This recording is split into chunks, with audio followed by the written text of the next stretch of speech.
Gente, o programa de hoje tá no ar e eu quero dizer que existe amor em SP, sim. Mas também existem muitas dores, né, Bri? Com certeza. E hoje estamos aqui para conscientizar sobre a vida de pessoas que geralmente são extremamente invisibilizadas na sociedade. Então, para brilhantar essa conversa, nós estamos aqui com ele, que é cineasta de formação, empreendedor social apaixonado, cofundador e CEO da SP Invisível, o nosso querido André Soler. Seja bem-vindo. Obrigado, Rafa. Obrigado, Bri. Maravilhoso. Tô muito contente de estar aqui, tô animado. Talvez, não sei se mais que vocês, que vocês são muito animados. A gente já começa Gente. pra barbarizar, Nossa. né? Então tá pronto pra começar? Vamos nessa, Então tô bora lá. preparado.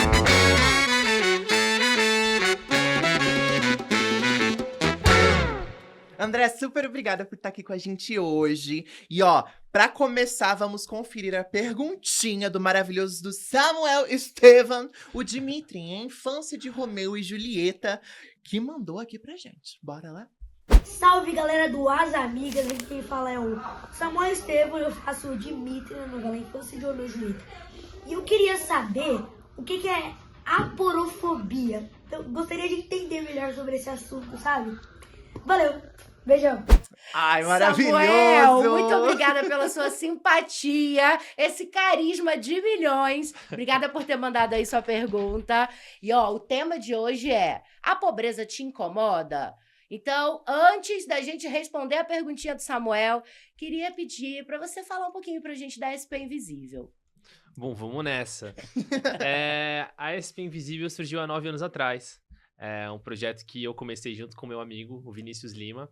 E esse projeto começou quando na nossa faculdade, a gente tava, eu fazendo cinema e ele fazendo jornalismo. A gente tava ali, o que vamos fazer do nosso futuro? O que a gente quer fazer daqui pra Aquele frente? momento, né? E a gente, importantíssimo. E nem sempre a gente sabe muito bem o que fazer, então a gente fica sempre atento. E na nossa igreja veio uma oportunidade, né? O pastor da nossa igreja falou para todos os adolescentes que estavam ali, pra gente sair por São Paulo e fotografar com o nosso celular o que a gente achava que era invisível. Então ali, Olha que legal essa todo proposta. mundo tinha uma idade ali de talvez 16, 17, 18 anos, e cada um saiu com a sua câmera ali na Paulista. E aí, cada um com seu celularzinho, começou a fotografar, né, aquelas fotos. E o que era invisível? Essa era a descoberta que a gente tinha que fazer.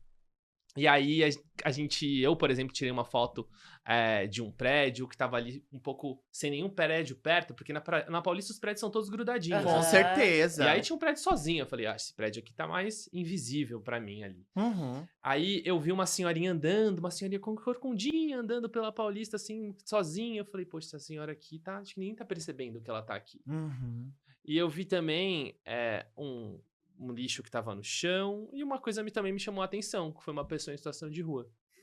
Ela tava sozinha, encolhida no canto, e eu fui lá e tirei essa foto também.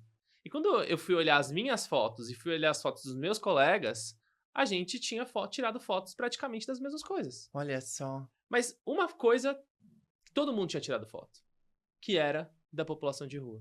Olha. Então, todas as pessoas, todos os adolescentes, as crianças, os jovens que estavam ali tiraram uma foto de uma pessoa em situação de rua. E aí isso chamou muito a minha atenção e do Vini, né? E há 8 anos atrás, a internet não é o que é hoje. Não tinha nem Instagram, tinha o Facebook ali, tentando dar certo, os jovens ali um pouquinho, mas não tinha tanta gente lá. Mas mesmo assim era o espaço que a gente tinha. Então o que a gente decidiu fazer? A gente decidiu pegar e fotografar no nosso dia a dia as pessoas que estavam em situação de rua e contar a história delas. Porque a gente viu que não era só o rosto dela que estava invisível. A gente viu que também era a história dela. Então a gente decidiu todos os dias parar e fotografar uma pessoa em situação de rua e colocar nas redes sociais. Então quem acessar lá no Instagram, Facebook, SP Invisível, vai ver que tem uma história nova de uma pessoa em situação de rua todo dia. Então esse foi o começo do nosso trabalho, a primeira coisa que a gente fez.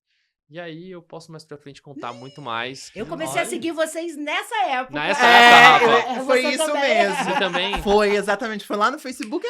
Muito tempo Olha atrás. só, o Quando pessoal que começou- tá assistindo aqui, será que tem Facebook? Olha, será que Sim, ainda estão? Sim, e aí, Facebook ainda bom? Não é? É porque eu acho que foi muito naquela vertente do Facebook começar a ser usado aqui no Brasil e tal. Sim. E aí eu lembro que apareceu lá na minha timeline um dos posts começou a viralizar. E eu falei, caraca, como é importante, né? Aham. A gente começar a ver aquelas histórias, começar a ver essa realidade, humanizar as pessoas que estão em situação de vulnerabilidade social, né? E sabe o que trouxe esse pastor a trazer essa demanda pra gente? Foi o seguinte: ele tava seguindo todas as adolescentes jovens nas redes sociais e ele percebeu que todo mundo tava postando uma foto de um gatinho, tava postando a foto do prato de comida, tava postando uma foto, sei lá, do tênis novo que comprou. Ele falou assim, por que esse lugar não tem um pouco mais de riqueza de conteúdo, assim, sabe? Aham. Por que aqui nesse lugar a gente não traz alguma coisa que agregue mais pra vida das pessoas, um conhecimento novo, uma novidade, uma coisa que a pessoa fala assim, poxa, eu não conseguiria chegar ali ou eu teria que fazer muito esforço pra fazer alguma coisa que agregasse pra mim, né? Porque assim, entre ler um livro e ficar na rede social é muito mais legal ficar na rede social. A rede social Ela é muito mais feita atrativa, pra Muito mais né? atrativa. É. Então a pergunta é, Uhum. o que a gente pode fazer pra que na rede social a gente aprenda como aprende num livro? Então, acho que foi esse incômodo que ele sentiu ali, e aí, por isso que ele propôs, vamos tirar foto de uma coisa diferente. Uhum. E é Muito muito incrível. potente esse trabalho, né? Porque a gente realmente vê alguma coisa que muitas vezes a gente vira o olhar, né? Sim. Então, tanto na rede social, a primeira impressão que eu tive quando eu vi o trabalho de vocês foi isso, é tipo, olha que doido, aqui eu não preciso virar o rosto, aqui eu não preciso ter aquela reação Sim. automática. Sim. E aqui eu posso me aprofundar, e aí a partir de agora na rua eu também não preciso mais virar o rosto, porque eu consigo entender a humanidade, né? Consigo ver o que tem por trás daquela pessoa. Então é muito bonito a gente poder ter acesso a esse conteúdo, né? Exatamente, Rafa. E acho que alguma vez na minha infância, minha mãe falou assim pra mim: cuidado, André, ali tem o homem do saco. Não sei quem já ouviu alguma Já, vez. Com super, o Homem do Saco certeza. era o terror da nossa infância. Homem do saco era o terror. Então, a gente tinha essa... Quem que é essa pessoa? Quem que é esse homem do saco? Hoje, eu vejo que as pessoas têm muito mais curiosidade em saber quem são essas pessoas que estão ali. Uhum. E são pessoas que estão em situação de rua. Não são nem mendigos, que é um termo que não se deve usar. Ó a dica, hein, galera? Já anota. O melhor é a gente chamar pessoas em situação de rua em condição. É a condição que elas estão naquele momento, né? Com certeza. Então, a gente conseguiu com essas histórias, quando a gente escuta uma história, a gente não precisa da liberação da nossa mãe para escutar aquela história nas redes sociais, então a gente já pode chegar perto daquela pessoa e a gente começa a entender aquela realidade no dia a dia como diferente. Com certeza. Porque o que fez a gente continuar foram as pessoas comentando, poxa, eu nunca tinha parado para conversar com uma pessoa na rua, agora eu sei que não é o preconceito que eu tinha antes, uma coisa mudou dentro de mim. Então, traz essa oportunidade, sabe? Da gente repensar essa realidade. Com certeza. Inclusive, já atrelando com a perguntinha do maravilhoso do nosso Samuel, eu descobri que a aporofobia é a rejeição e essa coisa, né, que dada como um medo contra pessoas pobres ou em situação de vulnerabilidade social, né, que é essa coisa de rejeitar a existência, de rejeitar ver que existem essas pessoas e colocam elas nessa situação de invisível. Sim. Né? E essa Sim. palavra, ela foi ganhando, assim, né? Ficou mais difundida graças ao trabalho do padre Júlio Lancelotti, né? Com certeza. Que ele é responsável pela pastoral do povo de rua, é isso? Aqui em mesmo. São Paulo. E ele começou a denunciar, gente, principalmente nas redes sociais, as cidades que estavam na sua arquitetura sendo Arquitetura hostil, aporofóbicas, né? né? Com certeza. Com as pessoas. E aí, André, queria te perguntar se você tem relatos de aporofobia, contar um pouquinho pra gente aí, o que você já teve acesso sobre esse assunto. Sim. A aporofobia, ela pode acontecer em todos os lugares. Uhum. Ela não acontece só na rua, né? Esse medo da pobreza ou de alguém que está em situação de pobreza, ele pode estar em qualquer lugar. Desde a nossa escola, quando a gente chega lá e a gente sabe que tem alguém com um poder aquisitivo menor que o nosso, e a gente não dá não conversa um pouco, a gente não dá um olhar, não pergunta. Isso também é aporofobia, né? Então, a gente tem que ficar atento para isso, porque isso está em volta da gente, não só ali na rua. Então, existem vários tipos de aporofobia. Vocês citaram a arquitetura aporofóbica, né? Uhum. O que é a arquitetura aporofóbica? É quando algo é construído para que alguém que está em situação de vulnerabilidade social, pobreza, não possa estar naquele lugar. Então, vou dar um exemplo bem simples. Todo mundo aqui já deve ter passado por uma praça, e nessa praça tem aqueles bancos da praça, certo? Aham. Nesse banco que tá na praça, tem alguns ferros assim, ó, pra você apoiar o braço, Sim. Sim. né? Gostoso apoiar o braço ali, né? Sim. Só que isso impede que as pessoas que estão dormindo na rua possam dormir nesse Dormir banco. nesse banco. Porque Com o banco tá certeza. assim, ó. Como é que se dorme nesse lugar? Uhum. Ou quando a gente passa em alguma agência bancária e tem alguns ferros assim pra cima pra que a pessoa não durma naquele lugar. E existem alguns estabelecimentos que colocam uma música bem alta na parte de fora pra que aquilo incomode e as pessoas não fiquem ali na frente. Então existem vários... Esse é um tipo de exemplo de como a arquitetura pode ser aporofóbica. Hoje em dia tem embaixo de viaduto, né? Embaixo tem dos viadutos, colocado. colocam as pedras e E às vezes umas lancinhas, né? Uns ferros assim. também para que as pessoas não durmam ali. Mas a aporofobia que a população em situação de rua mais percebe é a aporofobia, mais recebe e Aham. percebe é a aporofobia do olhar. Que é aquela pessoa tá ali em situação de rua e aí alguém passa por ela e faz assim. Ou não Puxa a bolsa, né? puxa a bolsa, sabe? Não vê como um ser humano. Fala assim, Sim. Então, esse eu acho que o lugar onde a gente tem que observar mais pra gente não cometer esse erro. Ou na fala de alguém virar e falar assim, olha, uma pessoa que tá ali, largada, uma pessoa que ali ninguém não merece nossa atenção. Ou o próprio dizer, homem do saco, isso é aporofobia, Uhum. né? Então, acho que essa é a que a gente tem que estar mais atento. Porque a gente pode cometer isso a qualquer momento e, pô, a gente acaba excluindo uma pessoa da sociedade. Com certeza. E esse acolhimento, a gente percebe que o motivo das pessoas estarem na rua é diferente do que muitas pessoas acreditam que é por causa de drogas, de alcoolismo, de outras substâncias. O fator delas estarem na rua é a perda. Então, a perda da mãe, a perda do filho, a perda de um trabalho. A perda é o que faz essa pessoa estar naquela condição de rua. Uhum. E aí, na rua, ela conhece uma série de coisas que fazem mal pra vida dela. É exposta Né? a diversas possibilidades Exatamente. dentro daquela realidade que ela tá inserida naquele momento, né? Perfeito, perfeito. Então, aí que começam essas coisas que ela tem que lidar. Então, é importante reforçar isso, assim, que aquela pessoa tá ali por uma perda. Nossa, até... Realmente. faz a gente refletir, né? E eu acho que o trabalho do SP Invisível, eu acho que é uma coisa que simplifica na minha visão, é exatamente de tirar essa pontuação entre eu e eles. Como se uma pessoa em situação de vulnerabilidade social, que está em condições de rua, fosse um indivíduo à parte do restante da população, entende? Como se ela nasceu assim, apareceu, pipocou ali. Não entende que existe um contexto, até mesmo condições sociais que a nossa sociedade nos coloca enquanto população, seja de política, seja financeiras, econômicas, que condicionou aquela pessoa a estar ali, né? E quando tem essa separação entre humanos, quando desumaniza aquela vida, eu acho que acaba sendo muito mais fácil não refletir sobre as possibilidade de lidar com aquela realidade e prevenir que mais pessoas não acabem naquela condição, né? Porque, Sim. tipo, são eles, é assim, viveu assim, vai morrer assim, e eu sou aqui. Isso nunca pode acontecer comigo, isso nunca vai acontecer na minha realidade, né? Uhum. Então, eu acho que essa questão da gente entender as pessoas que estão em situação de rua é entender que isso, querendo ou não, é um reflexo das problemáticas que a gente tem na nossa sociedade. Sim, Não é? sim. Porque senão não ia acontecer, senão não estaria lá, né?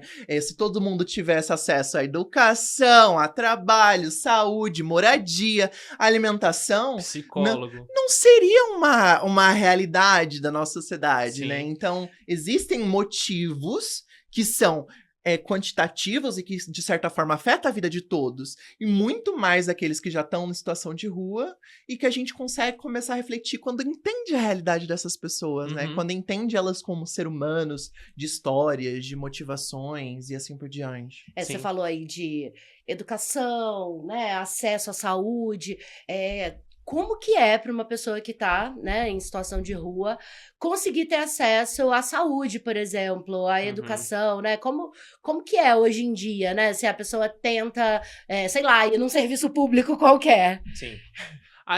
Existem serviços públicos para a população em situação de rua, para pessoas em vulnerabilidade social.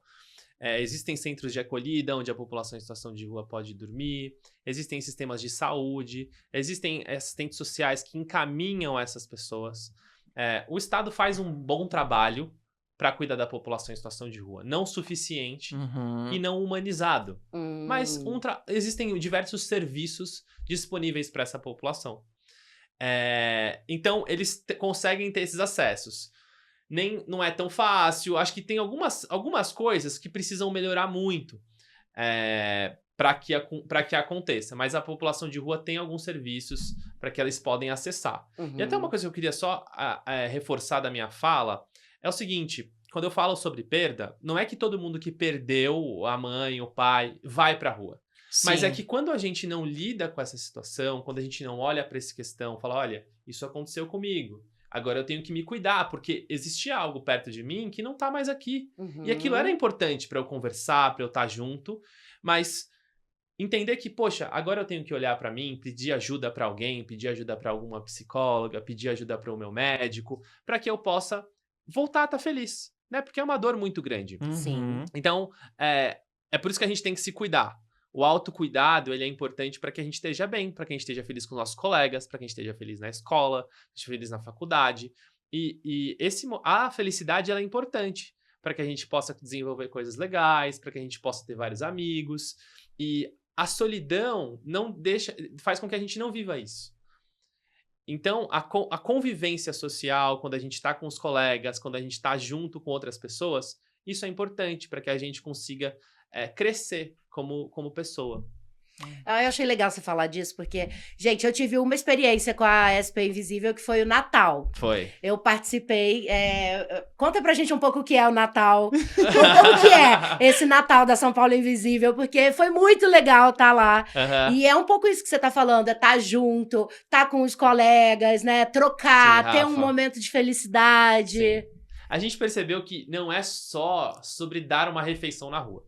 A SP Invisível, durante 2023, vai distribuir 60 mil refeições nas ruas. Uau. A gente já tá bem próximo desse número, o ano tá acabando, então a gente tá correndo atrás para chegar lá. Então, a gente toda semana distribui refeições nas ruas, né? Mais de 1.000 refeições por semana. E a gente percebeu que não é só sobre entregar um prato de comida para essa pessoa.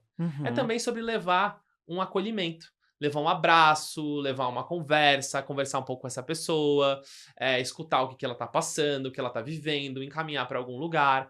Então, a gente faz isso em todos os trabalhos que a gente faz. E o Natal é esse ambiente que pede mais isso ainda. Com certeza. Porque o Natal a gente tá em família, a gente tá com quem a gente gosta, a gente tá vivendo um momento de alegria. Então a gente proporciona no Natal esse ambiente para a população de rua. Assim como na nossa casa tem aquela noite de Natal, Sim. a gente prepara uma ceia de Natal para a população em situação de rua, pega um espaço que seja na rua ou um espaço fechado, monta uma mesa de Natal. Tudo com decorado, flor, gente, a coisa mais linda, mais luzinha. linda. As árvores, tudo. Lindo, lindo, lindo. A Rafa viu, tava muito bonita, né, Rafa? Tava. E aí a gente prepara uma música, chama o Papai Noel, faz uma comida gostosa, e aí essa pessoa tem essa oportunidade de viver o Natal. Porque isso é essa pessoa voltar a sentir essa alegria, esse espaço de convivência social. E acho que o depoimento que eu mais gosto de escutar é quando a gente termina o Natal e a pessoa que tá em situação de rua termina de comer e fala assim: esse Natal eu vou passar com a minha família. Porque eu lembrei o que é o Natal. Eu lembrei que minha mãe fazia aquela comida quentinha, a minha tia fazia uma comida quentinha, e a gente sentava junto e comia. Então, o Natal da SP Invisível é esse espaço de que é um Natal para todo mundo. E família é quem tá com a gente. Família é quem tá com a gente abraçando, dando amor, dando carinho, cuidando. E até tem um outro depoimento que me emociona bastante, que é de uma voluntária nossa, que depois de 3 anos que ela já estava participando do Natal, ela veio falar comigo e ela disse assim: André, você sabe por que eu não faltei em um Natal desde quando eu descobri que tinha o primeiro? Porque quando eu tinha 16 ou 14 anos, a minha mãe faleceu. E a minha casa perdeu o que era o espírito natalino. Só que eu reencontrei o Natal aqui. Eu reencontrei o que é Natal aqui dentro. Uhum. Então, o meu dia de Natal é quando eu venho pra SP Invisível. Ai, que lindo! Então, isso é muito legal de escutar, assim, dos nossos voluntários. É lindo, é muito Se especial, entregar, Pri. né? Eu participei Conta, como Rafa, voluntária. agora conta. Agora eu quero que você conte. Eu quero que a Rafa Ah, conte. Blá! Fica parecendo que eu tô aqui fazendo propaganda só. Não, gente, é incrível mesmo. Eu fui como voluntária, então a refeição tá lá, né, preparada. E ó, uma galera preparando as refeições. A refeição é uma delícia. Eu cheguei, é mesmo. É bom. E aí a galera serve e eu ia lá, né, meio garçonete, assim, ó, servindo a galera. E foi muito especial, porque a princípio o pessoal nem reconheceu, eu fui só servindo. Daqui a pouco começou. Não, peraí, você faz aquela novela, não faz? E aí foi ficando mais especial ainda pra mim a oportunidade de poder servir. Porque... Gente, a gente tá tão acostumado a ser servido, né? A sentar num restaurante e pedir isso, pedir aquilo. Foi tão especial poder servir aquelas pessoas. Legal. Poder...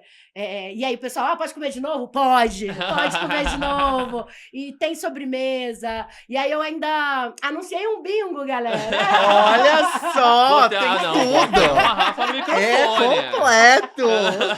Então, é uma vivência que você vê que para aquelas pessoas é muito especial, porque é especial para quem tá fazendo. É especial para todo mundo que tá ali. Eu concordo muito com essa voluntária que deu esse depoimento. Para mim também foi muito especial. Foi um Natal como há muito tempo eu não vivia, né? Você vê todas as pessoas felizes e comendo e se divertindo e tendo a oportunidade de estar num espaço onde todo mundo é igual, né? Onde não tem uma separação, E aí eu pude trocar ideia com um monte de gente. O Amaral foi uma pessoa que me marcou muito. Que legal. Que é uma pessoa que já teve em situação de vulnerabilidade e agora ele trabalha ali, não é isso? Isso. O Amaral, a gente ajudou ele algumas vezes. Hoje ele tá sendo ajudado por outra instituição, mas ele tá sempre buscando fazer uma coisa diferente para sair dessa condição. Perfeito. Hoje ele tem uma carroça dele que ele quer trabalhar fazendo isso, uma escolha dele, e ele roda por São Paulo com a carroça dele fazendo reciclagem. É uma pessoa muito legal de conversar mesmo. Muito. Troquei altas ideias com ele. Muito. Ele foi assim... Maravilhoso. Incrível. Adorei trocar ideia com ele. Ele contou muito sobre como a São Paulo Invisível ajudou ele e como que agora ele se sentia também empoderado para ajudar a outras pessoas a encontrarem o caminho que ele encontrou também. Perfeito. Então, muito especial, gente. Muito especial. E eu sei que vocês têm várias outras iniciativas, que não é só o Natal. Sim. Eu já vi vocês distribuindo aí uma rede de fast food famosérrima. Eu já vi vocês levando uma galera pro cinema pra assistir o filme da Barbie. Sim. São iniciativas muito legais. Que fofo! Foi muito legal isso. Foi muito legal. Essa é uma oportunidade de estar marcando completamente, né? E nessa questão de você estar fazendo todo esse trabalho, como que você consegue arrecadar os recursos para estar conseguindo dar continuidade ao projeto, né? Porque, infelizmente, não aparece do nada. Então, como que você consegue estar mantendo esse projeto e crescendo e desenvolvendo tudo isso? Renan, a gente tem a sorte de a sociedade, as pessoas que seguem a gente nas redes sociais, gostarem muito do que a gente faz e acreditarem no que a gente está fazendo. Então, hoje, 90% dos nossos doadores são as pessoas que seguem a gente nas redes sociais, no Facebook, no Instagram, que veem que a gente realmente está causando impacto social, que a gente realmente está transformando a vida daquelas pessoas, que a gente está conseguindo fazer com que 60 mil pessoas recebam refeição, que a gente está conseguindo com que no inverno a gente leve 15 mil moletons para rua, 100 mil itens para rua a gente levou nesse inverno. 100 mil no total, entre esses itens, escova de dente, pasta de dente, preservativo, moletom, gorro, luva. Foram diversos itens que a gente fez chegar na rua. Foram 100 mil itens. Eu fico muito, muito contente com esse número, assim. E até a gente tem um trabalho agora que a gente reinsere a população em situação de rua no mercado de trabalho. Uau, isso é muito importante. Muito importante, né? Então a gente não só faz esse trabalho que é um trabalho que a gente chama de assistencialista, que a gente resolve um problema imediato ali, como é que a gente pode solucionar um problema que aquela pessoa tá tendo naquele momento. Então, fome. Fome, frio. Frio. Uhum. Aqui a gente não só faz esse trabalho, mas a gente também tem um programa para capacitar a população em situação de rua e reinserir ela no mercado de trabalho. Então, a gente escolhe algumas pessoas que estão em situação de rua. Uhum. São pessoas que estão numa situação mais organizada. Então, elas já estão Perfeito. em um centro de acolhida, que é uma casinha do Estado que elas têm. Uma casinha, sendo bem... aumentando bastante a história, mas só para explicar o que é centro de acolhida. Albergue, talvez facilite mais a palavra. Eles estão no albergue, elas já têm a documentação tirada, elas já estão com o uso de substância mais baixo ou nenhum. Uhum. Então, a gente conversa com essas pessoas e fala, olha, agora vocês vão estudar para aprenderem como cozinhar. Então, elas têm aula teórica ali de como cozinhar, de como cortar. Elas têm aula prática de como cozinhar, como cortar, como fazer um misto quente, sei lá, uma coisa mais difícil que o misto quente, que é um misto que a gente comeu hoje de manhã, por isso que eu lembrei agora. Mas fazer um estrogonofe, fazer uma série de coisas assim para aprender realmente a como ser um profissional de cozinha. E aí, a gente... Depois que elas passaram por esse processo de 2 meses, a gente tem algumas empresas parceiras da SP, a gente pega essa pessoa e fala assim, olha, a gente tem essa pessoa que tem essas habilidades, você conseguiria dar um trabalho para ela? Se a pessoa tem um trabalho, nossos assistentes sociais e a psicóloga acompanham essa pessoa para garantir que ela vai permanecer nesse trabalho. Então... tem que dar essa assistência, né? A gente tá falando de pessoas que não apenas entraram na condição de vulnerabilidade social, mas viveram a realidade dura que é estar naquela condição, né? Então, não acho que só simplesmente joga lá, boa sorte, como vai? Acho que é importante dar eu acho que uma assistência completa mesmo, para que ela tenha todas as ferramentas necessárias para estar continuando e investindo nessa nova realidade que ela tá transformando sua própria vida, né? Sim. Acho que a gente tá ali pra dar esses recursos. Uhum. Então, eu não sei quem aqui já ouviu falar de um depoimento que, assim, se pergunta pra uma pessoa em situação de rua se ela quer sair da rua e falam que as pessoas em situação de rua não querem sair da rua. Já vi, sim. Já ouviu Eu alguém ia falar te isso? perguntar exatamente isso agora. Eu ia perguntar, alguém já negou receber ajuda? Então, é um pouco por aí, eu acho, Exatamente, né? Rafa. Uhum. Isso a gente escuta bastante. A população de rua não quer sair da rua. Não quer sair da rua. Então, eu vou te dar um exemplo aqui agora.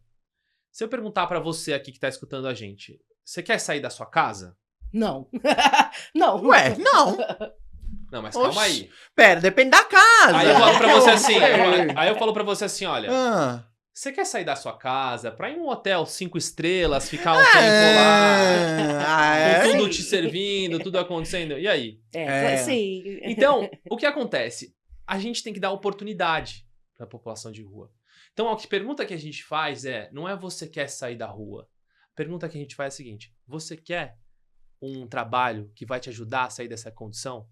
Que vai te dar uma oportunidade para você aprender, você vai passar por um curso que você vai aprender e você vai ter condição de sair da rua? Essa pessoa fala assim. Porque Então, isso respeita a autonomia dela, né? A gente respeita a autonomia dela e a gente dá uma oportunidade. A gente fala, olha, existe um caminho para você. Então a gente tem que dar o caminho para que essa pessoa possa se imaginar. Porque se você não tem essa oportunidade, você fala, eu prefiro ficar nessa condição. Eu prefiro ficar aqui do que uma oportunidade ruim. Sim. Então, as pessoas que estão em situação de rua e falam que não quer sair da rua é porque não tem uma oportunidade para elas. Eu não consigo ter esperança Exatamente. de que aquela realidade vai mudar pra melhor de alguma forma, né? Ela fala, tô aqui, é melhor do jeito que tá do que pior. Vai saber onde eu vou parar. Exatamente. Eu acho que é muito esse peso, né? Pra onde eu vou? De estimular essa esperança de uma vida melhor pra ela mesma. É fazer essa pessoa sonhar, voltar a sonhar. Né? E a gente tem que dar um sonho pra ela sonhar. Porque quando a gente tá muito tempo preso num lugar, quando a gente tá muito tempo vivendo aquele lugar, a gente não cria espaço pra falar assim, o que tem de novo? O que eu posso fazer de novidade? O que pode mudar?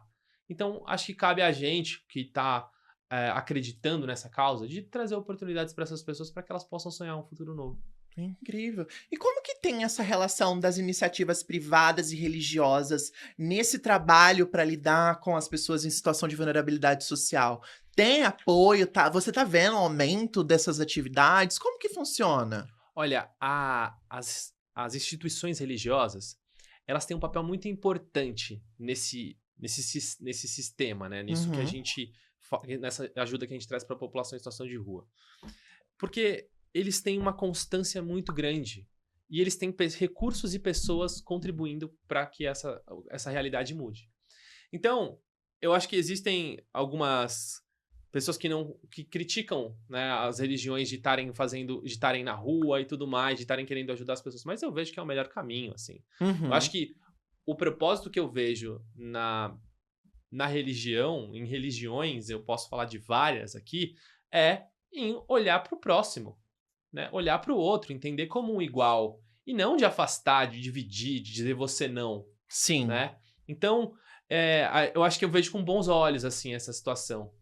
Nessas instituições que se dispõem a realmente fazer um trabalho de assistência, como você Isso. mesmo falou, que existem os processos, né, de assistência, acabar com a fome, acabar com o frio, e também existem processos que são de dar uma assistência a longo prazo para essas Sim. pessoas, né? Sim. E eu acho que acaba sendo uma relação também de que as pessoas que fazem parte da igreja, ou mesmo como no caso dos seus seguidores, que ajudam financiando o projeto, é uma sensação de que você, mesmo que seja através de um pouquinho de dinheiro que você contribui com aquela ação, você está fazendo parte de uma mudança, de uma melhora, né? Porque às vezes as pessoas não conseguem oferecer o seu tempo de serviço, o seu corpo para estar lá atuando. Sim. Mas ela pode oferecer uma contribuição que vai ajudar a causa, que vai ajudar essa realidade, e ela também vai se sentir melhor por estar fazendo aquilo, né? Porque é impossível você não ver as histórias daquelas realidades e você não se comover, se sentir tocado por aquilo,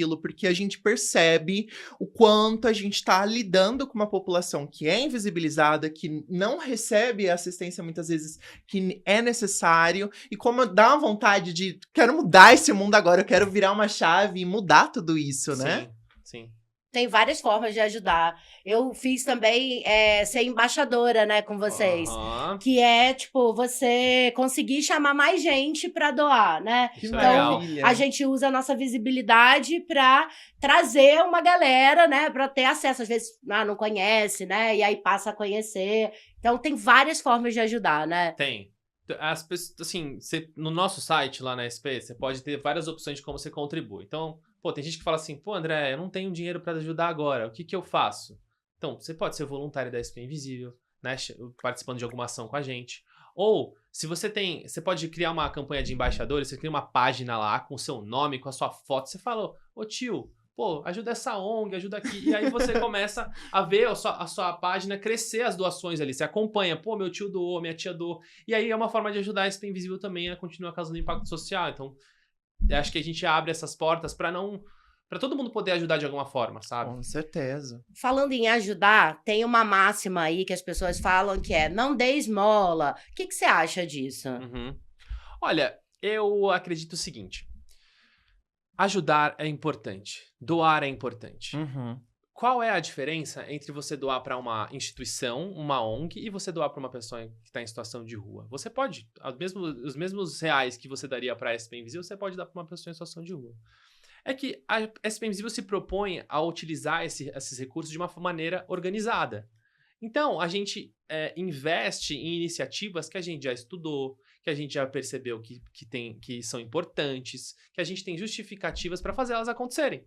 Então, quando a gente vai, por exemplo, para o Belenzinho distribuir uma refeição, que é um bairro aqui de São Paulo, a gente sabe que naquela região estão pessoas precisando daquela refeição. Uhum. Então, a gente estuda para saber o que a gente faz. Uhum. Então, o que a SP Invisível propõe a fazer com o seu dinheiro é utilizar ele de uma forma inteligente, para que ele seja bem gasto.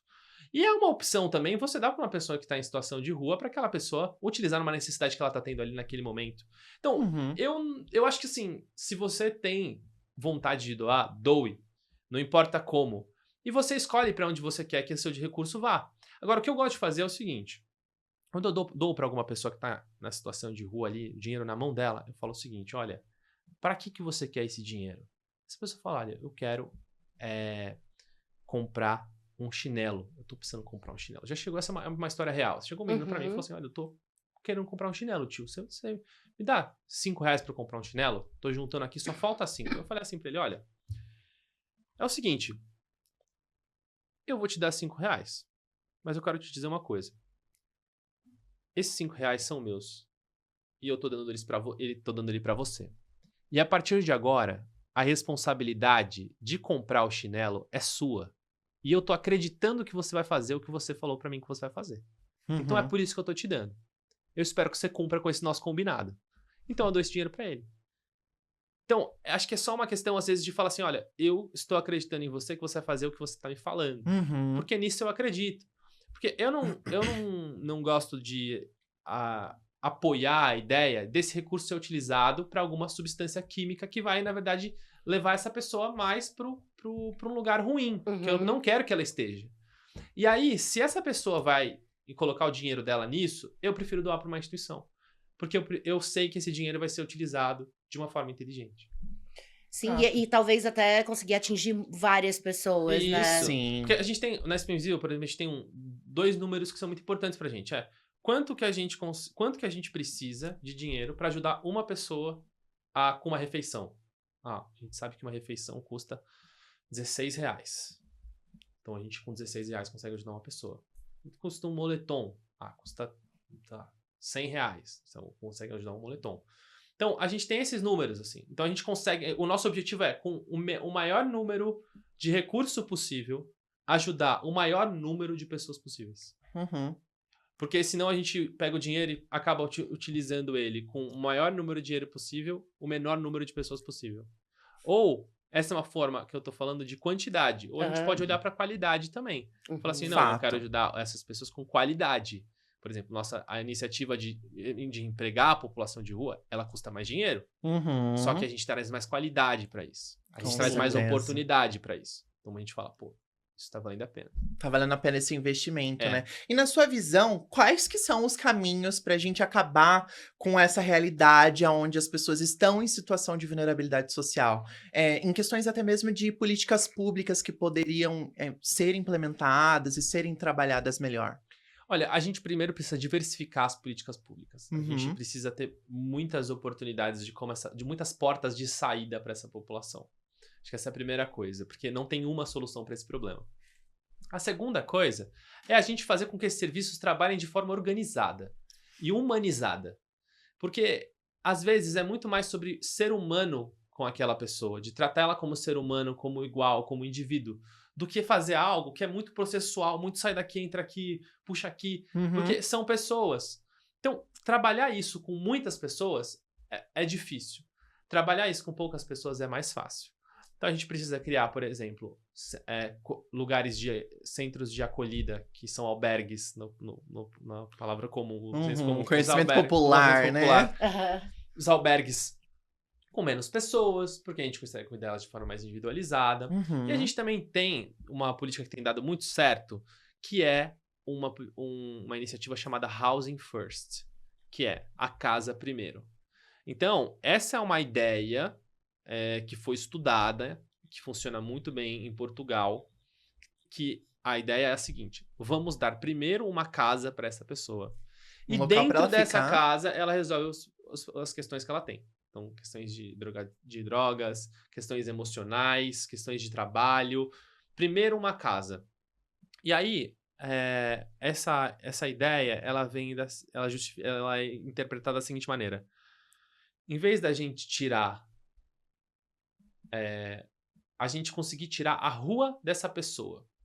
Porque a rua... Mudar aquele espaço, né? A cultura que é exercida ali dentro, ela é reforçada, mesmo que você faça alguma coisa, ela é reforçada todo dia. Então isso dificulta a saída dela. Enfim, o papo tá ficando denso aqui. Mas foi sempre. Mas eu achei essa ideia muito legal, né? Porque traz um centro para aquela pessoa voltar, de fato, a ter uma estrutura para ela administrar, para ela, né? Olha, mas o papo tá muito bom. Eu tô achando muito bom. E eu quero chamar um outro quadro que a gente tem, que a gente adora, que é o nosso jogo de damas. Bora barbarizar.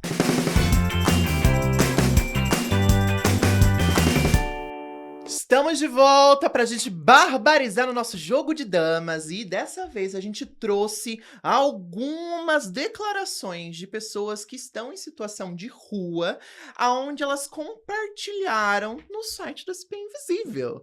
Então vamos comentar uma por uma pra gente tá barbarizando e aqui, ó, fixando na cabeça de vocês sobre esse assunto e como é importante. Bora lá?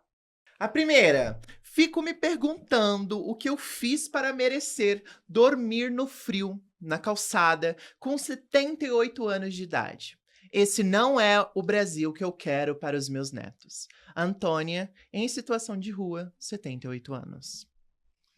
Caramba, Caramba. é uma coisa assim que bate, né? Porque eu acho que tem muitas vezes as pessoas ficam jogando essa responsabilidade de tudo que acontece na sua própria existência, às vezes como destino, como ai, a sua história que você fez e você paga. E eu acho que fica na cabeça, né? O que eu fiz pra merecer isso? Como é pesado isso? É a É. história da meritocracia um pouco, É, né? Ali, sim. né? Porque ela usa essa palavra, né? Ela fala, o que Uhum. eu fiz pra merecer, né?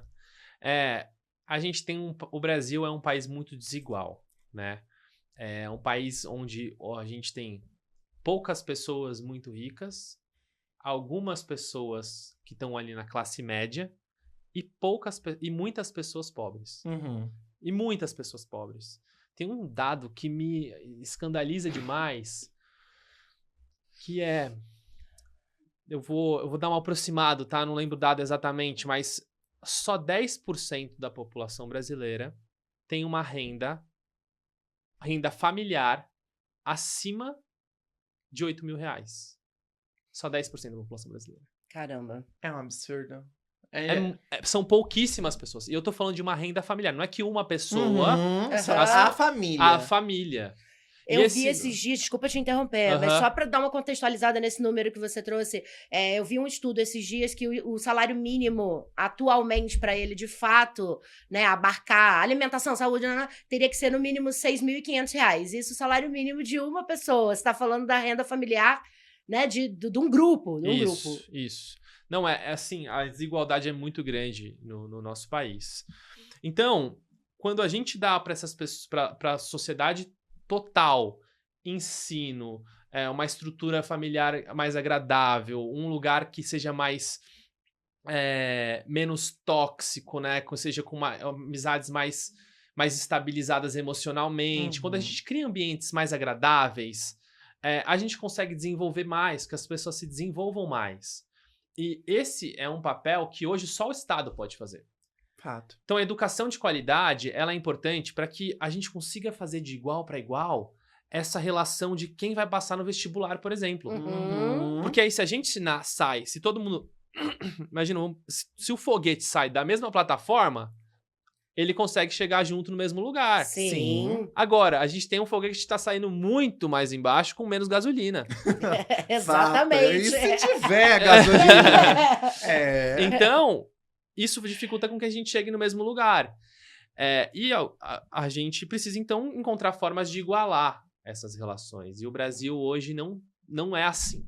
Então, por isso que a política ela é importante. Ela é importante para quê? Para que a gente consiga, na minha visão de mundo, igualar mais a nossa sociedade.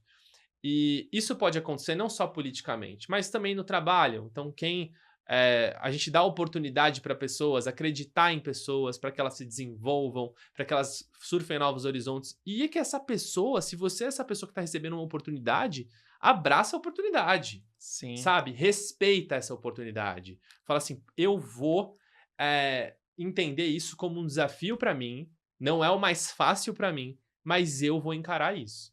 Porque eu tenho vivido situações onde a gente dá oportunidade para as pessoas e às vezes ela não abraça a oportunidade. Uhum. E isso é muito, muito chato, muito triste. Então, eu acho que eu entendo dessa forma, assim, isso que ela colocou. Com certeza. Que o Brasil, ele precisa ser mais igual para que a gente consiga crescer junto, sabe? Com certeza. Eu acho que é importante ter essa reflexão da desigualdade que há na nossa sociedade e que a gente precisa trabalhar em conjunto para conseguir mudar ela, né? Bora pra próxima? Bora pra próxima. Meu nome é Jorge, tenho 38 anos e estou há quase 20 em situação de calçada, desde os meus 18 aninhos. Naquele tempo, eu achava que já sabia de tudo. Hoje percebo que ainda nada sei.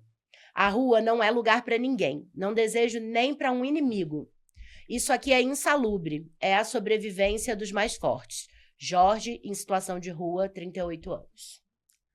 Caramba, é uma questão mesmo, tipo assim, de sobrevivência.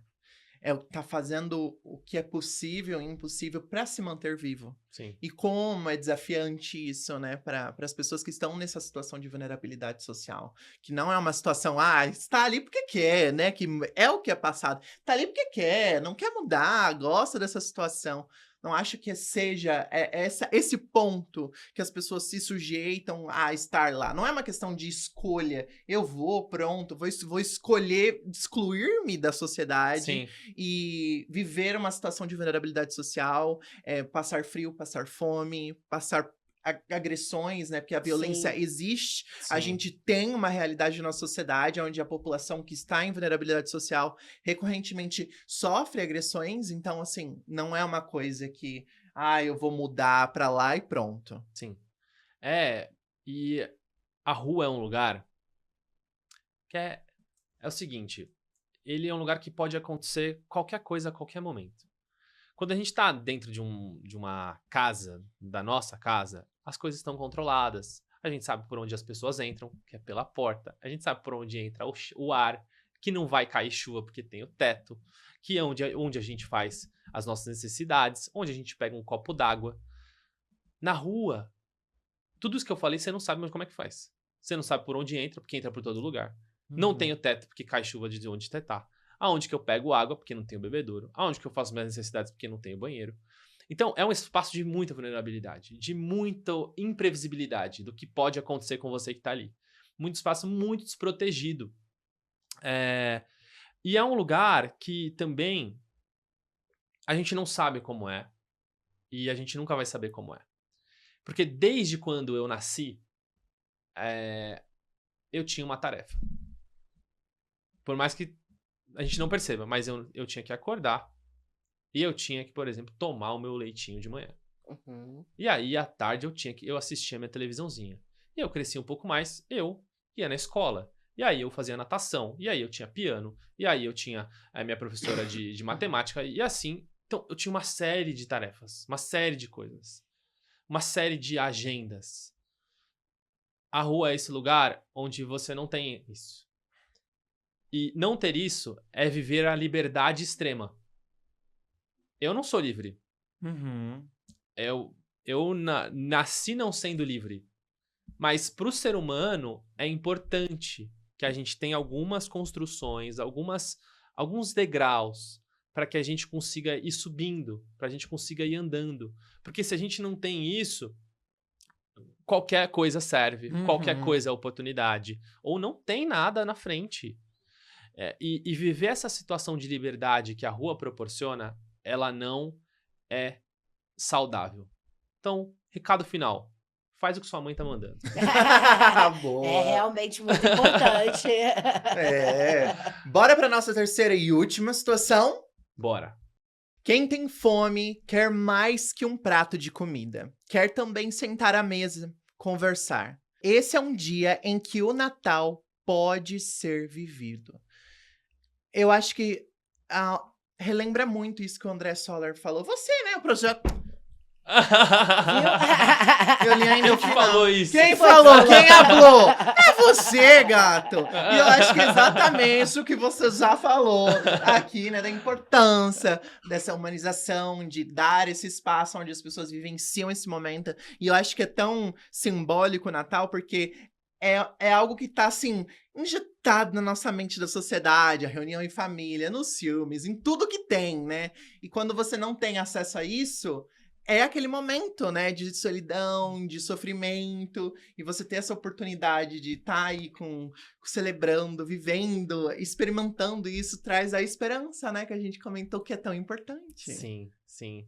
O Natal eu acho que é a data que eu mais gosto, eu sou suspeito. Eu gosto muito do Natal, e aí eu acho que isso que me empolga tanto, em poder proporcionar esse Natal para outras pessoas. Sabe? Pra cada um, Natal é uma coisa. Se eu falo Natal, pra você vem uma coisa, Rafa, pra mim vem outra, você vem outra coisa. Então, assim, eu acho que o que eu tiro disso, né? O que a gente puder fazer pra proporcionar um ambiente, uma experiência, uma conversa legal pra alguém, faça. Isso vai fazer bem pra você e pra aquela pessoa que tá te escutando. Porque a pessoa mais importante é aquela que tá na sua frente. Então, trate ela da melhor maneira que você puder tratar. Nossa, Perfeito. muito legal isso, hein? Barbarizou. Ó, e tem uma curiosidade que tá rolando aqui, que é casos de sucesso de pessoas que conseguiram sair dessa situação de vulnerabilidade e construíram, né, uma nova história. Você tem algum especial pra contar pra gente? Vários. Amo! Isso é muito bom. A gente começou. Quando a gente começou esse Bem Invisível, tem uma coisa muito legal que aconteceu: que criaram no Facebook uma comunidade onde essas pessoas, quando a gente contava uma história, a galera ia atrás e ajudava essa pessoa. Ah, então tô precisando de tal coisa. E sei lá, tô precisando de um livro, de um caderno que eu quero escrever. Tô precisando de um tênis, tô precisando de algum utensílio pra fazer alguma coisa aqui na rua. As pessoas começaram a fazer isso. Então essa foi a primeira vez que isso aconteceu na SP Invisível. Transformação dessas pessoas. E aí, numa outra oportunidade, a gente estava num programa de TV, projetou a foto de uma pessoa em situação de rua, essa pessoa, a família dela viu ela, entrou em contato com a gente, reencontrou essa pessoa que estava em situação de rua. Uau! Quando a gente posta essas histórias nas redes sociais, a população tiveram pessoas que imprimiu a história dela e foi procurar um emprego e conseguiu sair da rua com aquilo. Aquilo foi o currículo dela. Que Legal! incrível! Então, essas são formas orgânicas que isso acontece. A gente já pegou algumas pessoas que estão em situação de rua e traçou um caminho para elas sair da rua, essas pessoas saíram da rua. Mas o que eu tô muito contente com essa história da Jornada de Emancipação agora é que a gente consegue fazer isso com muitas pessoas. Então, nosso curso são 15 pessoas a cada 2 meses. Uhum. E no nosso último curso, a gente teve 15 pessoas que foram capacitadas. 12 pessoas foram até o final do curso. Uhum. Dessas 12 pessoas, 8 estavam prontas para um trabalho, estavam Aham. preparadas. A gente, com essas 8 pessoas, conseguiu trabalho para 8 pessoas. E dessas 8 pessoas, 4 delas já alugaram uma casa e estão morando numa casa. Uau! que Que legal! maravilha! Um super aproveitamento. Sim, então a gente tá conseguindo fazer isso, sim, com muitas pessoas, o que é mais importante. Porque a gente tá criando uma porta de saída para essa pessoa da situação de rua. A gente tem várias histórias como essa que... Ah, isso aquece o coraçãozinho, É, né? eu também fiquei E é muito bom feliz. ter esses exemplos de sucesso que mostra cada vez mais como o seu trabalho está tendo um impacto incrível, não é mesmo? E agora, nós vamos para o nosso quadro maravilhoso. Lugar de rainha! A nossa rainha de hoje tem um papel essencial na luta contra o preconceito e desigualdade social. A gente pode até dizer que foi ela que criou esse termo aporofobia. Nós estamos falando da Adela Cortina. Maravilhosa! E ela afirma que criou o termo para dar visibilidade a essa patologia social que existe no mundo todo. Então, se você ficou aí a fim de conhecer um pouco mais, eu recomendo que leia o livro da Adela, que se chama Aporofobia, a aversão ao pobre, um desafio para a democracia. Então, palmas para Adela! Maravilhosa!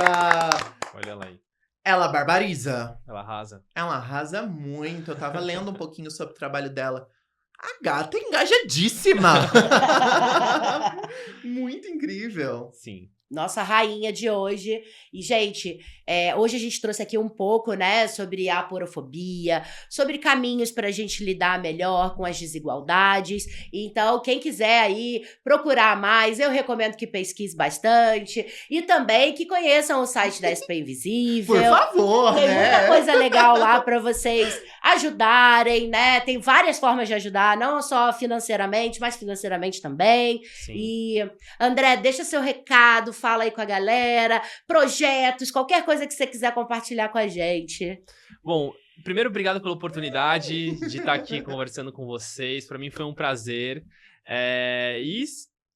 A Rafa já foi na ação, eu tô esperando lá. Olha, eu queria comentar isso, eu quero estar lá com você. Não, Porque Natal, meu Aham. Natal, tipo, desde que eu sou criança, deixou de ser um evento. Então, eu literalmente passo Natal sozinha em casa. Ah, não, parou. Então, eu quero passar com vocês, entende? Vamos. Bora! E aí eu queria convidar também todo mundo que tá aqui assistindo a gente pra ir numa ação com a gente, pra ser um doador, para participar da SP Invisível. Acho que isso que é importante. Então entra no nosso site lá, spinvisível.org, lá você vai conhecer tudo sobre a gente. No Instagram, SP Invisível. Quem quiser acompanhar um pouco do meu trabalho também, o que eu faço no dia a dia para tudo isso acontecer, é andré.solar no Instagram. E a SP Invisível é uma oportunidade. Uma oportunidade para quem quer ajudar, para quem quer fazer a diferença. E uma porta de entrada para que a gente possa causar o bem e fazer com que outras pessoas tenham oportunidade. Então, eu acho que as pessoas que estão perto da SP conseguem fazer isso. Porque não é algo que eu criei para mim, eu criei isso para ser um negócio nosso. Então, participem com a gente, porque isso é muito importante. A gente vai conseguir ajudar muitas pessoas dessa forma. Eba! Incrível! Ah, que legal, né? Fazer um programa assim, onde a gente divulga ações que realmente fazem sentido, trazem o bem. Então, nossa, coração quentinho, né, Bri? Coração quentinho, gente. Obrigada, André. Obrigada, André, mesmo. você é Obrigado. incrível. E um beijo pros Ziners maravilhosos. Beijos, Ziners. Comenta bastante aí, curte, né? E ouve a gente lá no Spotify, no Deezer. Deixa lá as estrelinhas pra gente. É muito importante pro nosso trabalho. Importantíssimo. E contamos com vocês, hein? Beijo. Até já já.